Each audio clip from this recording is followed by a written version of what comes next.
Antes que nada quiero agradecer estar aquí el día de hoy con ustedes. Es un gusto. Muchas gracias por la invitación. Me da mucho gusto estar en esta mesa con la maestra Isela, la maestra Penélope y el maestro Luis. Agradezco mucho esta invitación del Instituto de la Mujer del Estado de Morelos para hablar de un tema que yo considero fundamental, que son los cuidados.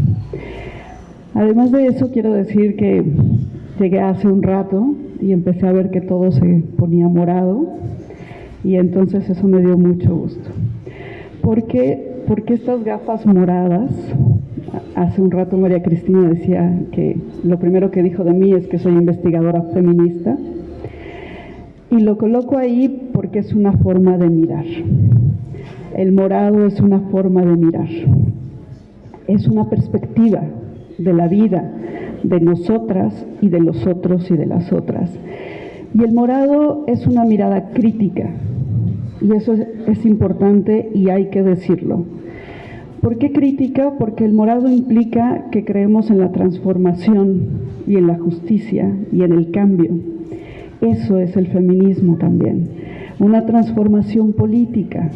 ¿Por qué? Porque queremos sociedades distintas, sociedades igualitarias, sociedades más justas, y de manera particular porque queremos otras circunstancias de vida para las mujeres. Y por eso estamos aquí y me es muy grato estar el día de hoy con ustedes.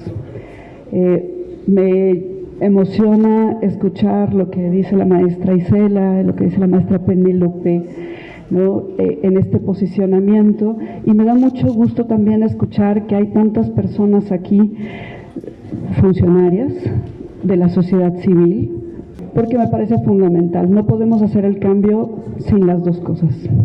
Tanto lo que hacemos, como decían hace un momento, en la casa y en nuestros entornos más personales, pero también lo que se hace desde la política pública y las instituciones es fundamental. Se requieren siempre las dos cosas. Y tenemos para ello que estar dialogando todo el tiempo. Entonces, bueno, decía esto de la mirada feminista y la mirada crítica, porque también a veces pensamos que cuando hablamos de perspectiva de género es un asunto de mujeres que resuelven las mujeres para las otras mujeres. Y no. No debe ser, dice la compañera acá adelante, no debe de ser.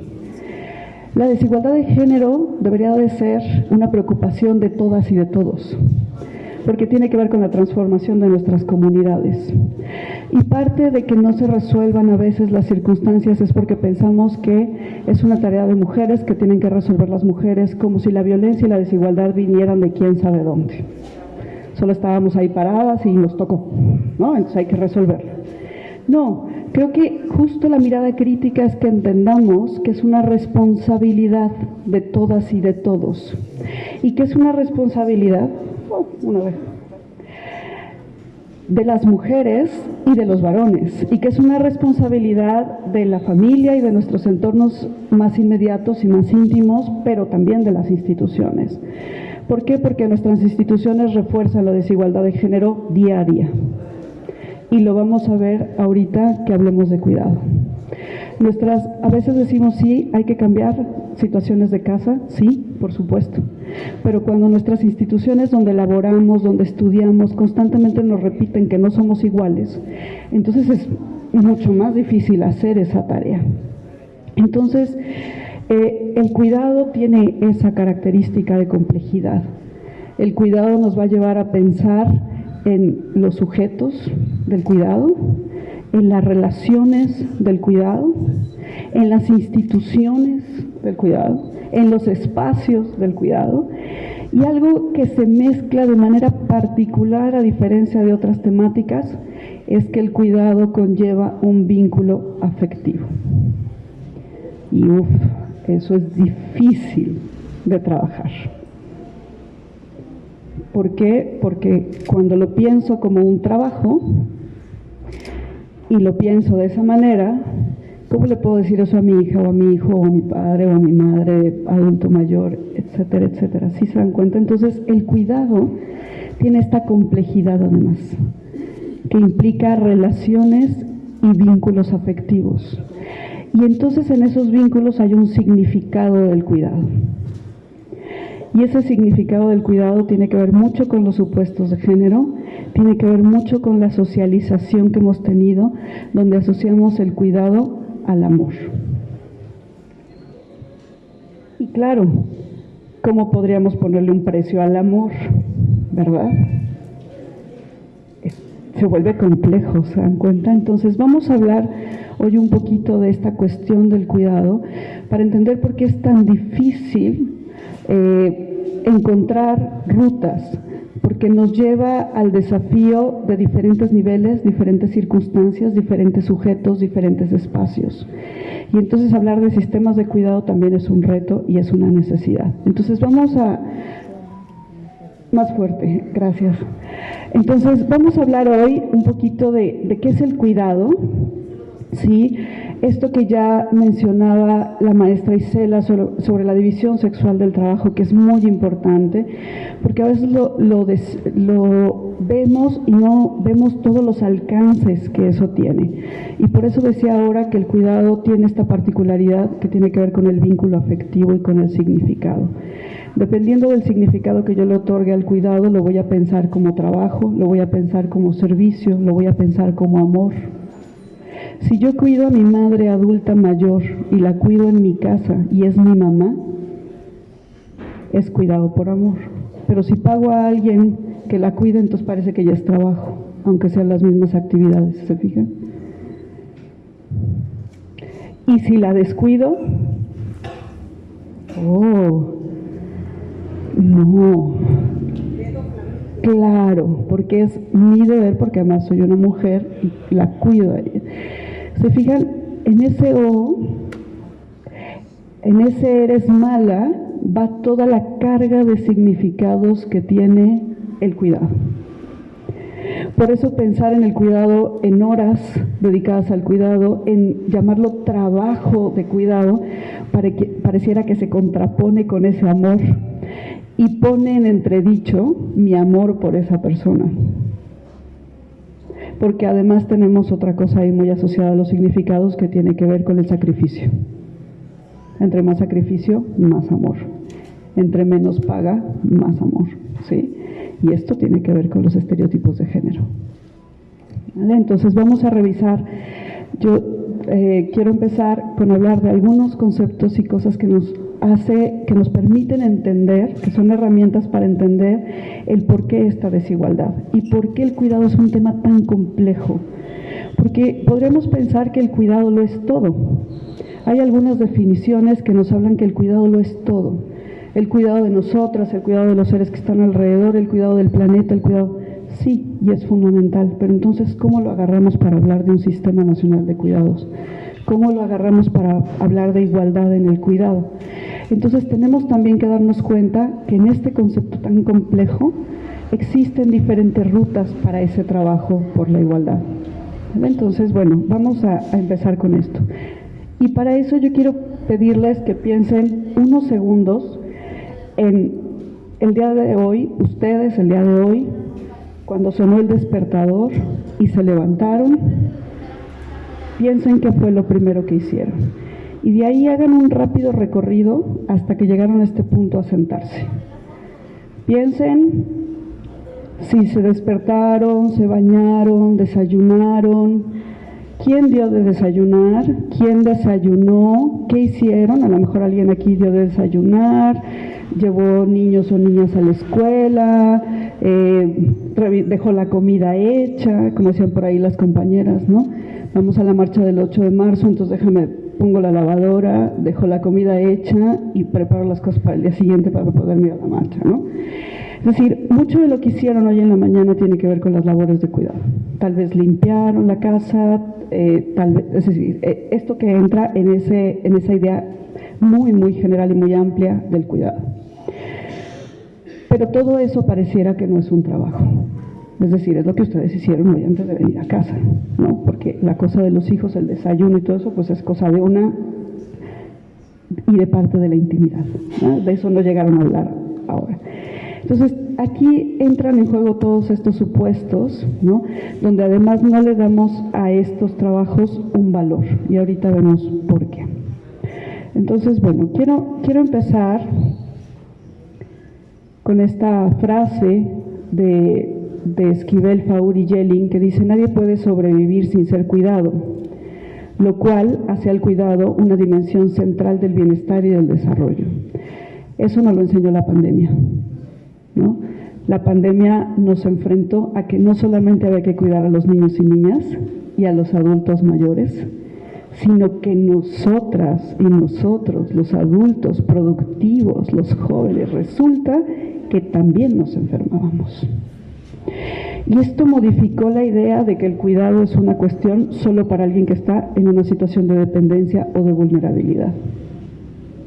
Esa es una de las cosas que visibilizó la pandemia.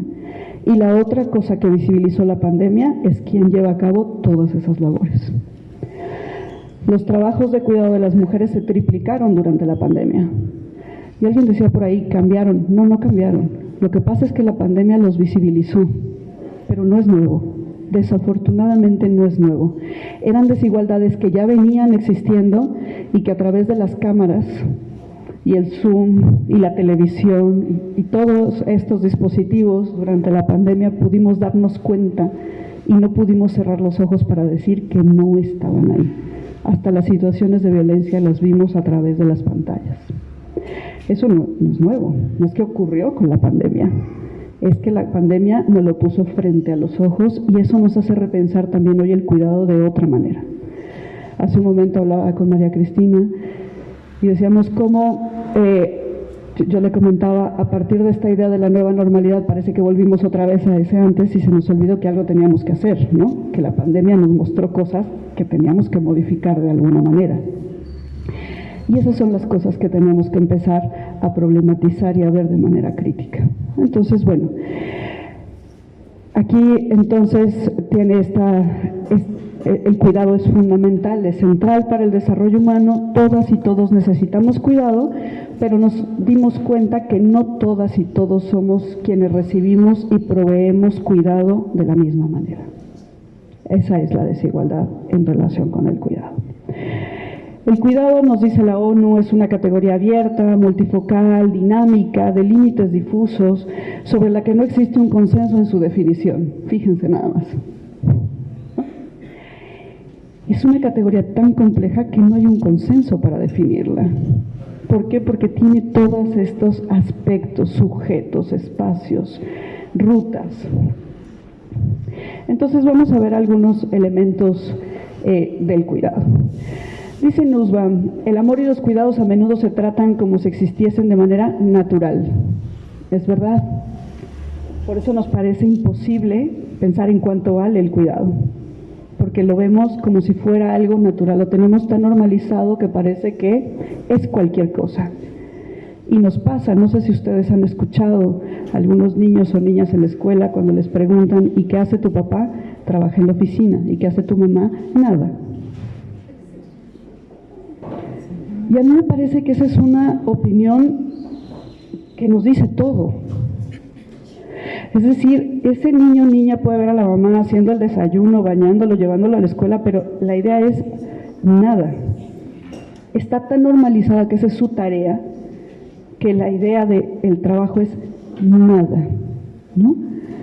Y lo que ese niño refleja es lo que se piensa socialmente del cuidado, que es usted ama de casa, que hace nada. Entonces, aquí es donde entra, por eso me gusta mucho esta frase de Nussbaum.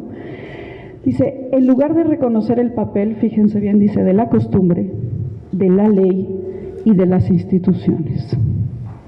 Es decir, en el cuidado, estas cosas se interpretan.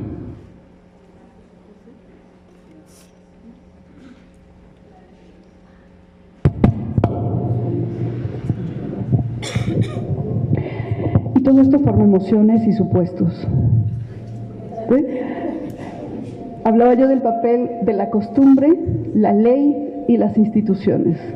Y por eso me gusta mucho esa frase, porque primero nos dice, se naturaliza, ¿no? Pensamos que es cualquier cosa.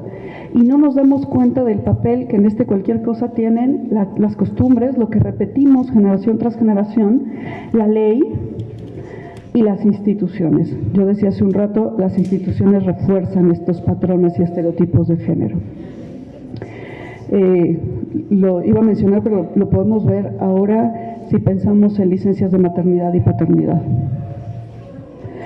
Si revisamos la Ley Federal del Trabajo, dice, la mujer que vaya a parir o a adoptar, le otorgarán 90 días de descanso. ¿Quién aquí ha tenido hijos o ha acompañado a otra mujer a tener hijos? Yo me pregunto, ¿cuál es? Allá la compañera que tiene un bebé, yo me imagino que lleva descansando mucho tiempo, ¿sí? ¿Se dan cuenta?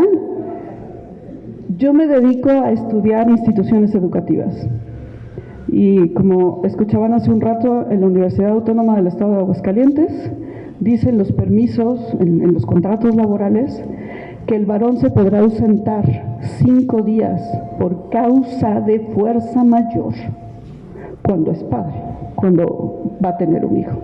Es decir, para ella es un descanso, para él es una causa de fuerza mayor. Por matrimonio le dan 10 días, por paternidad 5.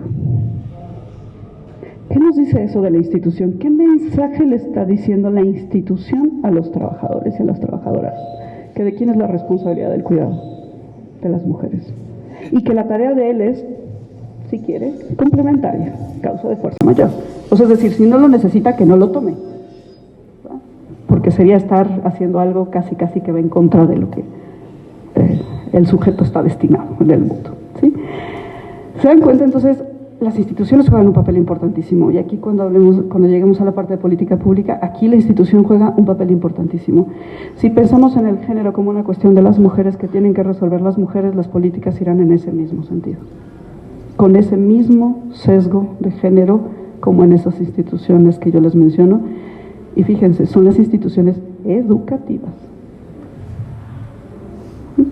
Por eso es importante ver esto en esta complejidad, o sea, sí es la costumbre, sí es la ley y sí son las instituciones, porque desde ahí se refuerzan. Entonces a veces podemos hacer muchos cambios o tratar de transformar muchas cosas en casa, pero si no tenemos también estas instituciones colaborando, entonces se vuelve una tarea muy complicada.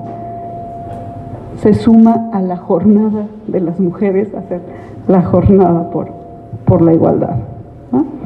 Entonces, bueno, ¿qué es hace un momento hablaban ya de la división sexual del trabajo? Necesitamos esta categoría para entender la desigualdad en torno al cuidado. La división sexual del trabajo es una categoría estructurante, es decir, asigna roles diferentes a hombres y mujeres y una valoración desigual a las actividades que hacen hombres y mujeres. Es la organización de todas estas actividades y en estas actividades el trabajo de cuidado está asociado y asignado históricamente a las mujeres. Es decir, no es natural, pero está asignado históricamente y como diría un sociólogo, Bourdieu, a fuerza de tanta repetición pensamos que es ley, ¿no? Entonces, el trabajo de cuidados es un trabajo altamente feminizado y damos por hecho que somos las mejores cuidadoras. No sé si se han fijado, a veces en nuestros espacios laborales, ¿no? Cuando se celebra un cumpleaños, otra cosa, siempre son quienes sirven el pastel y todas esas cosas, las mujeres, y que hacen los varones, a veces se quedan atrás. Claro, exacto. Es decir, estos roles de género hacen que tengamos una socialización del cuidado, que después termina concibiéndose como parte natural de nuestras funciones, ¿sí? Es decir, y ojo aquí, no importa si somos madres o no somos madres, se asume que la mujer sabe de eso. Entonces no importa si se es o no, y aquí entran también nuestras creencias religiosas y nuestros supuestos religiosos, donde asumimos que es una cosa natural y que seguramente aunque no tengamos hijos sabremos cómo hacerlo, ¿no? Ahí es hasta dónde todo eso está en nosotros, ¿no? Entonces, esta división sexual del trabajo, entonces, son todos estos mecanismos que regulan la sociedad y que hacen que se considere que lo que hacen hombres y mujeres es distinto y a veces opuesto, antagónico o complementario, ¿no? ¿Se acuerdan de aquello de la idea de la media naranja y todas esas cosas? Ahí se van socializando, ¿no? Entonces, pareciera que somos más competentes en unas cosas que en otras y socializamos debido a la socialización, nos vamos especializando en estas labores. Y esta especialización se asume como nuestras tareas, ¿no? Es decir, somos muy buenas en eso, ¿no? Bueno, ahora voy a hablar de algo que a mí me gusta mucho, que tiene que ver con una autora que se llama Silvia Federici. Y a mí me gusta mucho Silvia Federici porque habla de este trabajo de cuidados como el trabajo de la reproducción de la vida. Es decir, en esta misma división del trabajo hemos entendido el mundo como dividido por el trabajo productivo y el trabajo reproductivo. El trabajo productivo es aquel que se hace en el espacio público, el que se hace afuera, del cual se obtiene una remuneración. Y el trabajo reproductivo es el que se hace en la casa y el cual no se obtiene ninguna remuneración. ¿Les suena? Sí.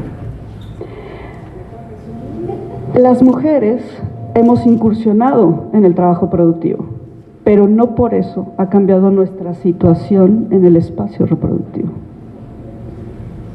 No porque nosotras estemos haciendo labores en el espacio público a través de una remuneración, significa que no se nos sigue responsabilizando de las labores de cuidado. Y el que nosotras estemos en el espacio público tampoco ha hecho que los varones participen de manera distinta del espacio reproductivo. Y el trabajo reproductivo es un trabajo vital, si no, piénsenlo. Si no tuviéramos un espacio donde bañarnos, comer y restituir nuestra propia fuerza de trabajo y el cuidado de los otros, entonces ¿cómo podríamos sobrevivir? Es un trabajo sin el cual no se puede seguir. Es el trabajo que sostiene la vida de todas y todos. Y es un trabajo que hacen las mujeres, aunque tengan un trabajo remunerado. No nos ha liberado de las tareas reproductivas y eso es un pendiente. Otra de las cosas que dice Federici de este trabajo de reproducción es que no se puede tecnologizar, y esa es otra característica. No le podemos pagar a una máquina para que lo haga. Y la otra característica es que es un trabajo no valorado, ya lo mencionaba yo, ¿sí? Es decir, pareciera entonces que como está en nuestra naturaleza y lo sabemos hacer, entonces pues no es nada o es casi nada, ¿no? Este trabajo entonces de reproducción incluye para Federici la alimentación, la higiene, la salud, ¿no? El mantenimiento de las personas, el cuidado de los niños, de las adultas mayores, pero también, fíjense qué importante, la gestión de los afectos y las relaciones sociales. Y por eso se vuelve complejo. Federici apuesta porque se ponga un salario al trabajo de cuidados. Y a mí me gusta mucho esta idea porque el solo hecho de pensarlo hace que hagamos el ejercicio de cuánto vale. Todo lo que yo les pedía que ustedes pensaran hace rato, de lo que hicieron en la mañana desde que se levantaron, ¿cuánto vale? Económicamente, ¿cuánto vale? Si le pagaran a alguien más porque hiciera esas labores en la mañana, ¿cuánto pagarían? No nos sale la cuenta, no alcanzaríamos a pagarlo. Si un varón que sale y es proveedor tuviera que pagar el trabajo que se hace dentro de la casa, no alcanzaría para pagarlo. ¿Sí? Entonces, ahí es importante y por eso me gusta esta idea de Federici del salario, porque el solo hecho de pensar en el salario, ¿cuánto cobrarían por llevar a los niños a la escuela? ¿Cuánto cuesta el transporte? Si suman el transporte, la cocina, la compra de comida, etcétera, ¿cuánto nos sale nada más las primeras horas de la mañana? No nos alcanzaría. Entonces es el trabajo que sostiene la vida, pero es el trabajo menos valorado. Y justo ahí está la injusticia.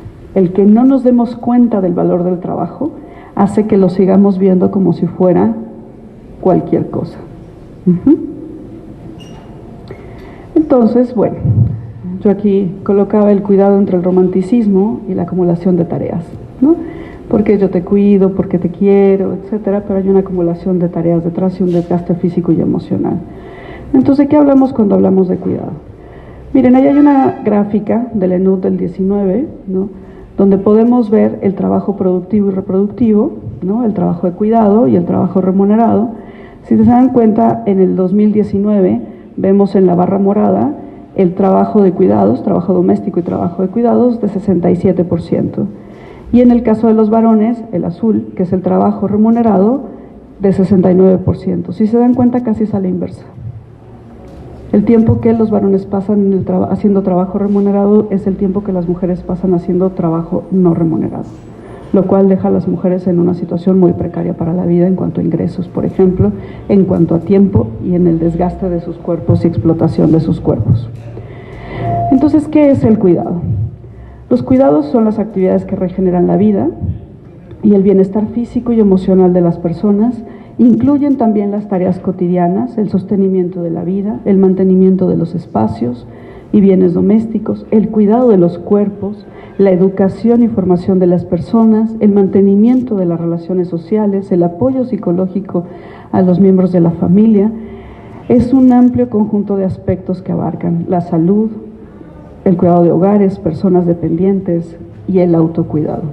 Por eso es que se trata de una categoría muy compleja para el estudio y para el análisis, porque implica muchas cosas y sujetos, ¿sí? ¿Cuáles son las características de este trabajo de cuidado? Ya decía yo hace un rato que una de ellas es el vínculo, por eso lo hace tan difícil. ¿Cuánto le cobrarían a sus hijos por cuidarlos? Es decir, ¿por qué? Porque todos nuestros afectos y significados están ahí. Eso lo hace difícil. Es un trabajo que se desarrolla cara a cara. Hay una responsabilidad con el otro y la otra, y eso lo hace complejo, ¿no? Y tiene además de estos este componente afectivo y este componente moral. Entonces, una de las cosas que nos dice Vallani, que tiene de características este trabajo, es que el trabajo productivo se realiza en un tiempo determinado, de acuerdo a la producción y la organización. Es decir, el trabajo productivo, salimos, podemos tener un horario, una remuneración, nos dice cuánto ganamos por hora, etcétera, etcétera. El trabajo doméstico, el trabajo de cuidado y de crianza, no. Se realiza todos los días de la vida, y si alguien no lo hace, lo debe de hacer otra persona, porque si no, no podríamos sobrevivir. No tiene duración, no tiene paga, y no se sabe cuál es el valor de eso. ¿Le suena? Hay muchas zonas en las que las mujeres son las primeras que se levantan y las últimas que se acuestan, ¿verdad? Y se levantan a hacer todo tipo de tareas, incluidas también las del cultivo. Cuando van y están en el cultivo, ya a esa hora terminaron la comida, se levantaron y son las últimas también que se acuestan. Entonces, esta es otra característica.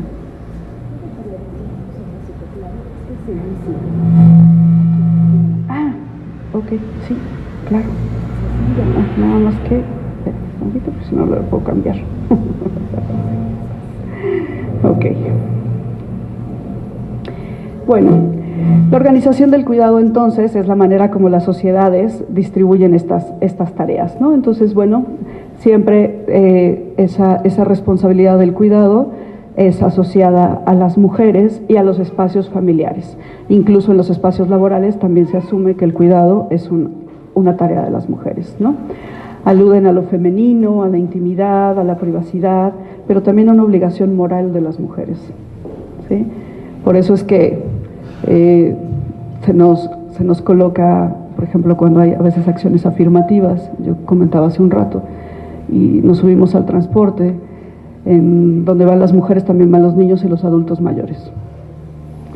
Fíjense, hay una política afirmativa para evitar el acoso en el transporte público, pero entonces en el vagón de las mujeres van también los niños y los adultos mayores. ¿Cuál es el siguiente mensaje que nos toca, ¿no? Porque lo que pasa es que son menos bruscas al entrar, es que son más cuidadosas. ¿Por qué los varones no hacen el cuidado de los adultos mayores varones en el mismo vagón? Entonces aquí es donde tenemos una política afirmativa con un sesgo de género también, con esta idea de complementariedad y de responsabilidad de los cuidados, que termina reforzando la idea nuevamente de que nos toca cuidarlos y que deja a los varones lejos de hacer un ejercicio de cuidado entre los mismos varones por edades o cualquier otra cosa, ¿no? Aquí entran estos significados del cuidado, ¿no? El cuidado tiene una connotación positiva, etcétera, y eso es una de las cosas que lo hace muy complejo, ¿no? ¿Qué pasa?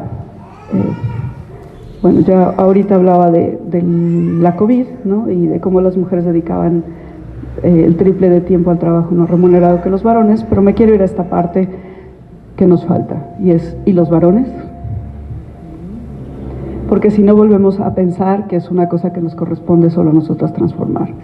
¿Qué está pasando con los varones y el cuidado? Los varones no han hecho transformaciones al interior de los hogares. Incluso, fíjense, en el campo que yo estudio, en el campo académico, a veces cuando la pareja es académica, ¿no? Los dos son profesores, profesora y profesor, no es que las disputas por el cuidado y el trabajo doméstico se acaben, es que le pueden pagar a alguien para que las lleve a cabo, que generalmente es una mujer.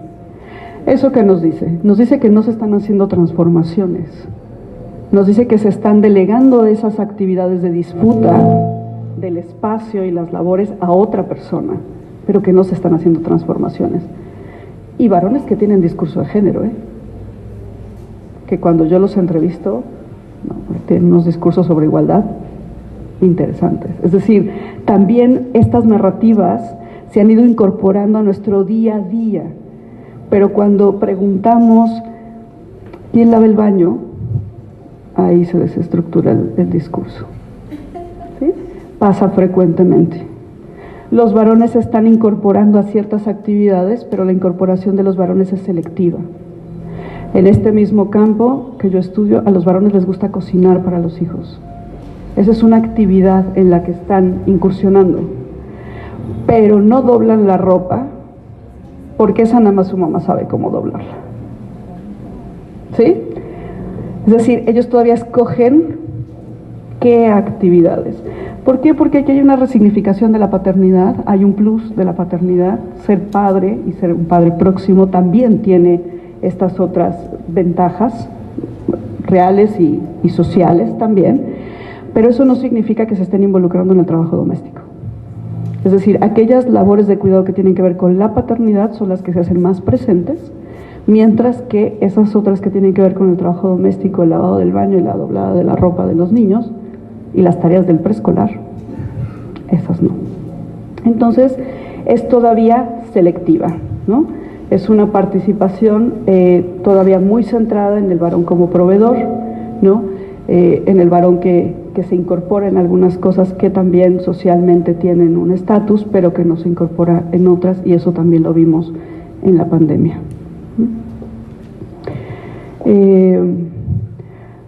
Dice aquí, hay una valoración de la paternidad más activa, pero vemos que no hemos logrado desarticular ese nudo dentro de la casa, ¿no? Entonces, sí, los varones tienen que participar más en el trabajo doméstico, por ejemplo, y en otras labores de cuidado, ¿no?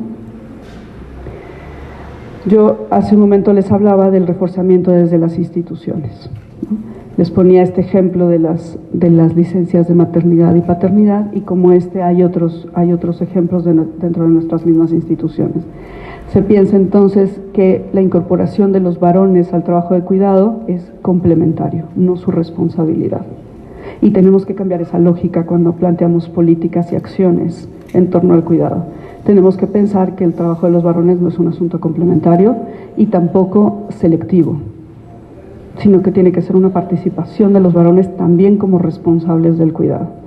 Y entonces vamos a un punto muy importante que tiene que ver con el cuidado como un derecho.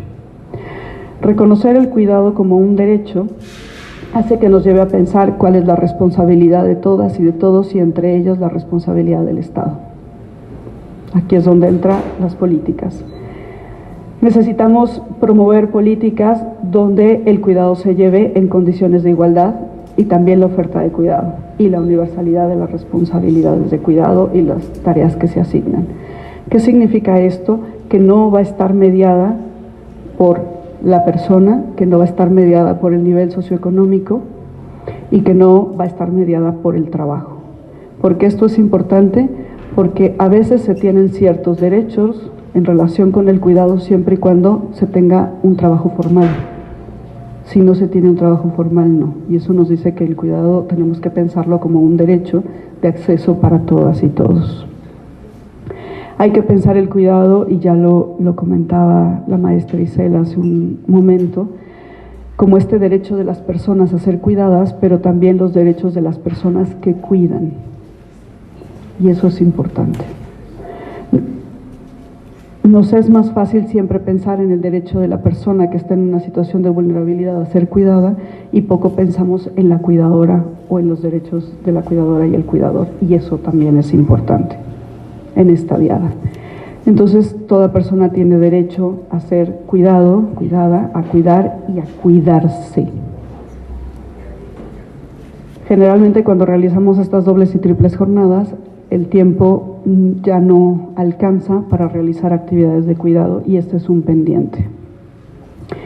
¿Por qué pensarlo como un derecho? Porque eso nos sitúa de manera distinta, nos sitúa como sujetas frente a las instituciones y al Estado, ¿no?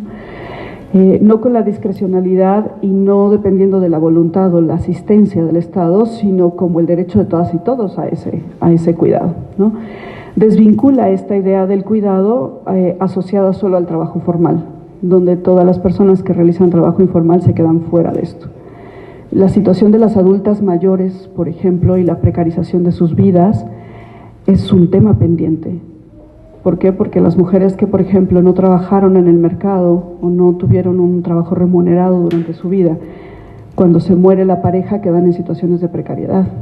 Quedan sin bienes porque tampoco son las propietarias de los espacios. Son las que más viven y se quedan enfermas en situaciones de vulnerabilidad y eso no se está trabajando desde esta perspectiva, ¿no? Y bueno, implica principios que todo el mundo tiene que cuidar. Este cuidado como derecho pues fue presentado en la 10ª Conferencia Regional de la Mujer en América Latina y el Caribe en el 2007 y se asume el compromiso de formular y aplicar políticas desde el Estado para compartir la responsabilidad sobre el cuidado. No sé cuánto tiempo tengo, si ya 5 minutos. Ok.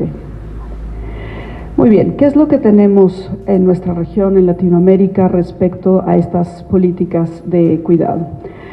La mayor parte de las regulaciones en Latinoamérica se basan en el parto, el puerperio, la lactancia y otras condiciones quedan fuera. Es decir, la mayoría de nuestros estados tiene estas políticas sobre los días de permiso, la lactancia y algunas cosas sobre adultas y adultos mayores, en la mayoría de los casos asociadas al trabajo formal. La mayoría de los países de Latinoamérica cuentan con disposiciones para la obligatoriedad de centros de cuidado para niñas y niños durante los primeros días de vida y de adultas y adultos mayores, ¿no? Pero nuevamente esto está mucho en función del salario y el trabajo remunerado. Entonces, bueno, esta idea del cuidado como un derecho nos lleva a pensar en la importancia de los sistemas integrales de cuidado, ¿no?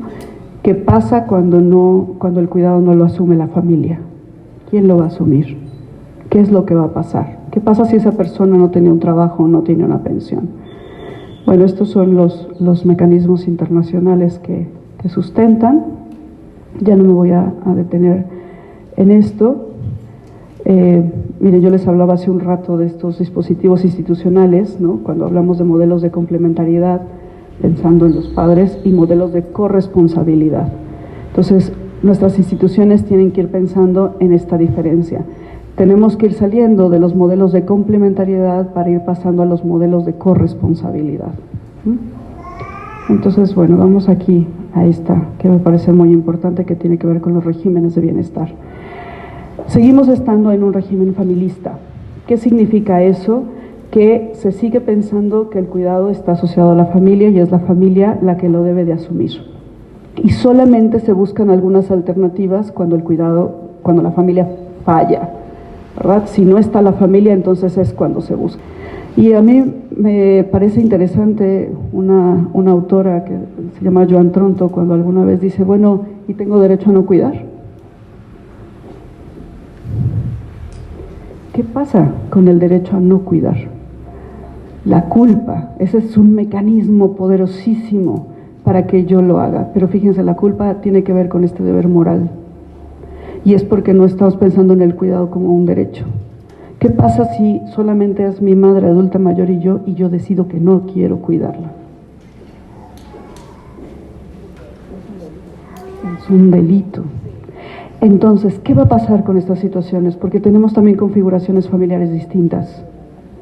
Entonces se requiere un sistema que asuma de una manera distinta los cuidados. Entonces necesitamos pasar a un régimen de desfamiliarización de los cuidados, donde el cuidado sea asumido tanto por el Estado como por la familia, como por la comunidad, como por el mercado, ¿no? Es decir, tenemos que determinar qué cuidados son los que corresponden a cada uno y no dejar todo el cuidado como responsabilidad de la familia.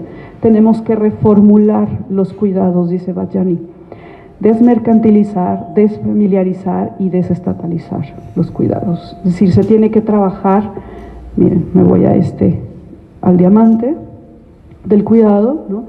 Tiene que ser una labor familia-hogares, Estado, comunidad y mercado. De otra manera la redistribución es desigual y entonces este tipo de situaciones como la de las mujeres que son viudas o que no tienen hijos, ¿no? El cuidado tiene que ser asumido de alguna manera por el Estado y no estar determinado solo por el nivel socioeconómico, porque entonces solamente tienen acceso al cuidado quien tiene para pagarlo, como ocurre regularmente. Un caso interesante es el sistema de cuidados en Uruguay, ¿no? Aquí el cuidado está planteado como un derecho, ¿no? Para las personas que están en situación de dependencia.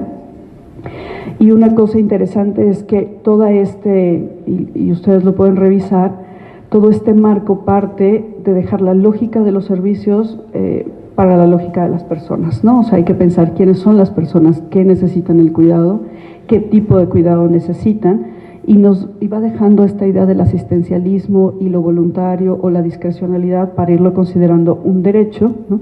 que está bajo estos principios que a mí me parecen importantísimos de solidaridad, universalidad, autonomía y corresponsabilidad. Y digo esto de la autonomía porque en el caso, por ejemplo, de adultos mayores no se les considera, y también de los niños no se les considera sujetos necesariamente, ¿verdad? ¿Qué antecedentes hay aquí? Ya para cerrar, bueno, está este plan estratégico de la Ciudad de México para la propuesta del sistema de cuidados, y quiero rescatar algunas ideas que me parecen importantes aquí que plantea Rodríguez, ¿no? Se requieren para este sistema de cuidados y para este cambio recursos y estructuras sociales que permitan el cuidado y la atención de las personas dependientes, ¿no? Entre los que se encuentran prestaciones, permisos, licencias de cuidado no ancladas en el trabajo, guarderías, ludotecas, estancias, etcétera. También liberar el tiempo de las mujeres que cuidan para que puedan utilizarlo en otras actividades. Reorganizar los tiempos y espacios de trabajo. Eso es posible hacerlo, ¿no? Establecer medidas en las que las organizaciones laborales posibiliten que las personas trabajadoras puedan tener y reconocer diferentes aspectos de su vida. Modificación de los roles tradicionales de género y acciones para las personas cuidadoras que no laboran en los empleos formales. Y ya no quiero pasarme, si quieren ahorita comentamos algo más. Gracias.